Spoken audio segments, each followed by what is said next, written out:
What's up, YouTube? Zalphakipster here. I know it's been a hot minute. I've been back with a lot of things such as life and life dipped in life, but I'm here now, and today I wanted to talk about anime because that's just what it's. I haven't stopped YouTube, stopped being on YouTube for anime, but like anime's been the next closest thing that I had most time for, I'm in college now. I got out of school like high school a while ago, and I'm just like, I really want to talk about anime. Like, on top of playing video games, which I will do probably the next following few days from now or the next day. I don't know. I can't tell the future. But I just like the idea of talking about animes that like I've watched in the past that other people may also have like the same form of opinions as me. And I watch a lot of anime, like an absurd amount. I like to say I watched the most anime on this planet, but that's probably not true. Because everyone also likes, there's people on this planet who like different genres. I like every genre, except for yaoi. Except for yaoi. But on another note, the reason why I want to talk about anime today is that some of the animes I came across this year, 2018, like fall into 2019 spring, have just been fire. And I really just want to recognize them. The one anime that caught me was like, it wasn't fall, but it was winter, and it was The Promised Neverland. The Promised Neverland. That shit is fire. I did not even, I could not like understand why I was so enticed. Like, it was just episode 1 when I first saw it. I was like, this is just episode 1. And then, like, they were here, like, hitting me with this, monsters, ooh, demons, children being eaten. We gotta get out. And I'm like, whoa, what the fuck is happening? And on top of this being, like, an anime that had me enticed, like, day 1, this anime is, like, made me like it so much that I read ahead in the manga and I caught up. Like, I was reading the manga as the anime came out, so I got further and further ahead, and I got more and more pleased with how they matched the manga with the anime with the manga material. It was absolutely amazing. And like the story, I'm not gonna go over here and be like, oh my god, it's like it's original, but like it's definitely fresh compared to all like most animes that I've seen. Like this is like something else. And then I'd be walking around, telling my friends during it, I'm like, yo, you should watch The Promised Neverland. They're like, yo, what the hell is that? And I'm like, what? How? It's all over the internet. How do you not know about The Promised Neverland? I don't understand. But like, this anime, it deserves the praise that it's getting, or that as far as what I'm seeing, it deserves what it's getting. It's amazing so far, and the manga is also amazing, and I love the art style, and just the story as a whole just gets me. And don't get me started, bro. The opening theme and the ending theme, both by bands that I know from several. The first opening, Uberworld, if I'm saying that correctly. They also did the opening for Blue Exorcist. I think season 1 and season 1 part 2 or season 2. Hard to I don't remember that much, but I do recall they did songs for that anime. And Chosoini, if I'm saying that again, I may be butchering these names, but they did the ending theme, and that theme is fire. That theme is actual heat. And then in part 2 of season 1, when they parted the anime or whatever, like the 12-minute or 12 episode mark, they did the ending theme for that one, and that one was just as good. And that's what gets me. 3 factors: good story, art style, music. Those are the 3 factors that get me in anime. And if you check off all 3 of those things, you're on my top 10. And there's a lot of things on my top 10 that shouldn't even be a top 10 anymore. It's like a top 30, because I just consider all of them amazing up there, So, Promised Neverland, I recommend. I very much enjoyed that anime. And another anime, Black Clover. Yeah, I'm that guy. I know Black Clover has been talked about pretty much day 1, and I was one of those people where I was like, I'm not sure how to feel about it, But so Black Clover, I can see why people. I like to say it's not too late to get back into Black Clover. I know people were deterred by like the main character's voice, it was annoying and all that extra shit. But first of all, if you like good music, you should at least go to the openings in Black Clover. Because that shit at first, that was what hooked me. I was like, yo, this opening's fire. And I'm like, okay, alright, cool. Oh, look at him, he has a little sword and he's all smiling and shit. I'm like, oh, that's fire, protagonist powers, right? And then they hit me with the story. I'm like, alright, it's kinda generic, you know? This nigga's basically Natsu and Meliodas' love child. He's a wizard and, you know, demon bullshit, because why not, right? But I eat that shit up. So that's why I'm still watching it currently, but let me get to why I'm still watching it, mainly currently. The story's gotten drastically better. Like, either the main character, he's not as annoying. His story's a little bit generic, but it's like, you know, it's going somewhere. It's not like stale or whatever and all that. It's like changing. And I'm currently reading the manga, but I'm not as ahead in the manga as I am in the anime, unfortunately. Solely because of the fact I've also been reading another manga series because I'm just impatient as fuck, but I'll get to that anime after Black Clover.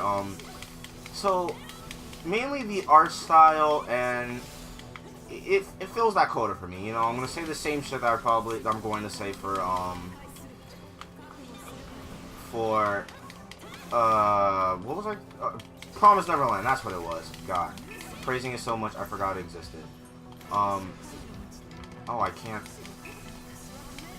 God, die. So, Black Clover is what you would like call mainstream. No, is mainstream, but it's a interesting amount of mainstream. It's almost like you're fuck. I don't even know what I'm gonna say. I have no clue what I'm gonna say. Point is, Black Clover is kind of slept on, and the story has drastically changed from a little pipsqueak midget screaming to all hell and back to like he's going somewhere with his life and he's actually progressing through the story with his powers. You know, he from the get-go, you know, he nullifies magic. Cool, great.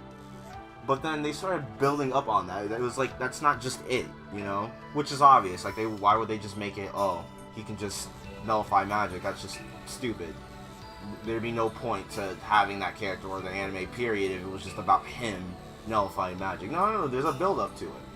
And the one thing that's keeping me intrigued is, like, I want to find out how that builds up. Because, like, from what I've noticed and from what I've been reading in the mangas, that those swords are not, like, they were used by someone else. So it makes me, I'm like thinking about, I'm like, okay, that's why I'm reading the manga. I'm trying to figure out what's the deal with these swords. Because demons, you know, they existed, they confirmed it. Giant ass corpse. Oh, Gilgamesh, cool. And so I'm just at a loss for words because it's reached a point for me that, like, I'm Team Black Clover now. Like, the music was already fire. Like, yeah, every opening that came out is yet to disappoint. You know, I'm not that crazy about the ending things, but the openings, 100%, I would recommend. Asta, he's unbearable, but he's getting there. Just recently, in the 2 weeks ago, the biggest, almost, I wouldn't say the biggest fight, like, but a pretty major fight happened between Finral and his younger brother, and that shit gave me goosebumps when Asta came in mid-fight. Asta, not even just Asta, Luck, and I'm forgetting homie's name. He's not that relevant to you, but he came with his baseball bat, and they surrounded him. They were a whole trifecta, and they were like, yeah, we're not doing that. And Finral's little brother had like the nerve to be all cocky. Huh? Like, get out of here. he was about to get clapped. And then meanwhile, Charmy's in the back, giant ass sheet, like, buff as fuck, and then everyone's ready to, like, clap this dude. And then I'm like, whoa, what the fuck is happening? This is why people should not sleep on Black Clover. They're just, that was the thing. They wanted to act like they were bad so they can hook you up later if you stuck around. So that way, boom. Like, at first I was like, okay, it's generic, you know what, I'm gonna walk out the door. The writer, he grabbed me, pulled me into and locked the door, sat me down. And that's what happened. That's why I'm still watching Black Clover now. Next anime.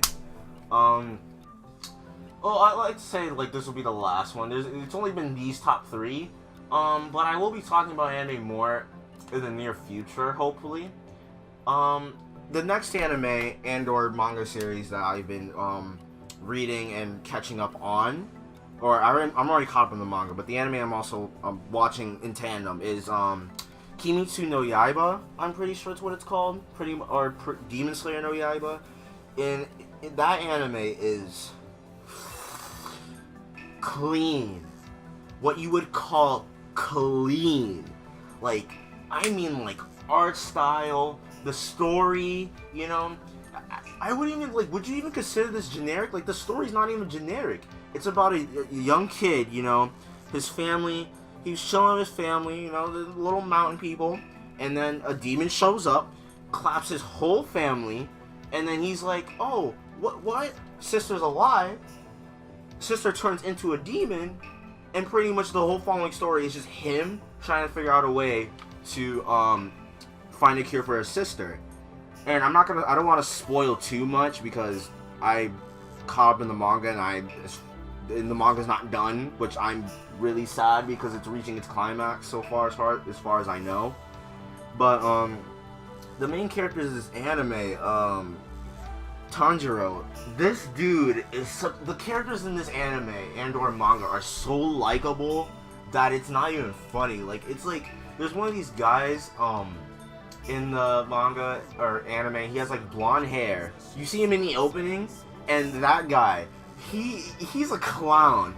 But the thing is, he's so fucking dope. Like, the way he works is that, like, again, spoiler, leave now.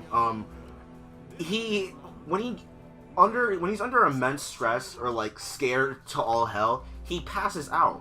But when he passes out, he becomes the, like, I don't want to say the strongest swordsman, but he becomes a boss.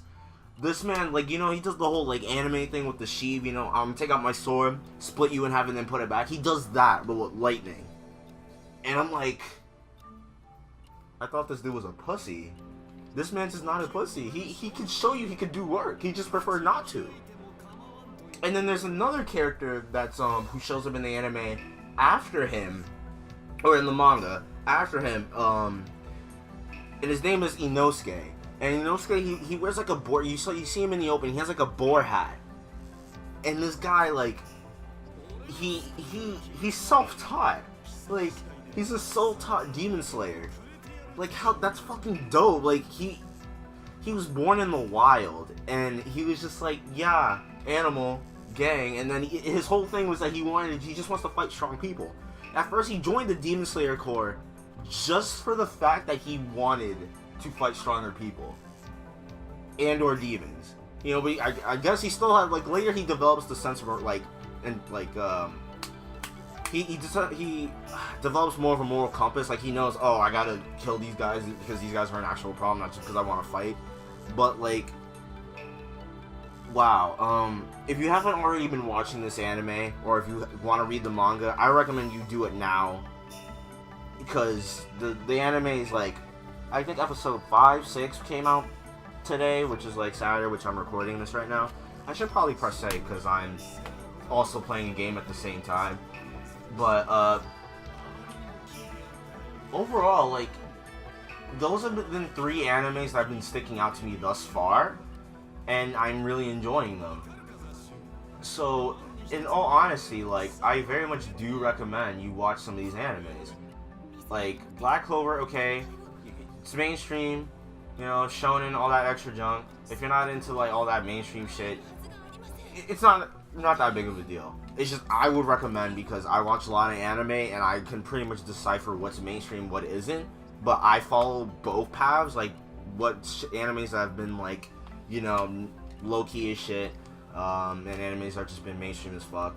But I haven't really watched or completed most of those mainstream animes, such as Bleach, Naruto. I am currently trying to catch up in One Piece. I've stopped. I probably shouldn't, because the recent arc just ended, and it's just, I don't know. Mainstream anime for me, it's just like, I grew up with it, but I also grew up with like 5 other animes on the side, and I would prefer to watch 12 to 24 episode animes than like 1 to like 1,000 animes, you know, like 1,000 episode anime. So far I've just been like really perusing through what animes have been showing up here and there, animes that are being recently talked about and all that, and I just wanted to share my opinion on them. But yeah, this is I might make this a regular thing, or try to make this as much as a regular thing. Today was just like, I just wanted to talk because I'm rarely here, you know. I rarely upload because life is not easy at the current moment. It's not that I'm struggling, but it's just I don't have the time to sit down and do all this stuff. Oh shit. But anime. Yeah, anime is fun. This 2018 and 2019 animes have been promising. I can't wait for 2019 summer. Let's see how that goes, and I'll be properly able to do reviews for some of those animes as well. But yeah, I will see you guys in the next video. Peace out.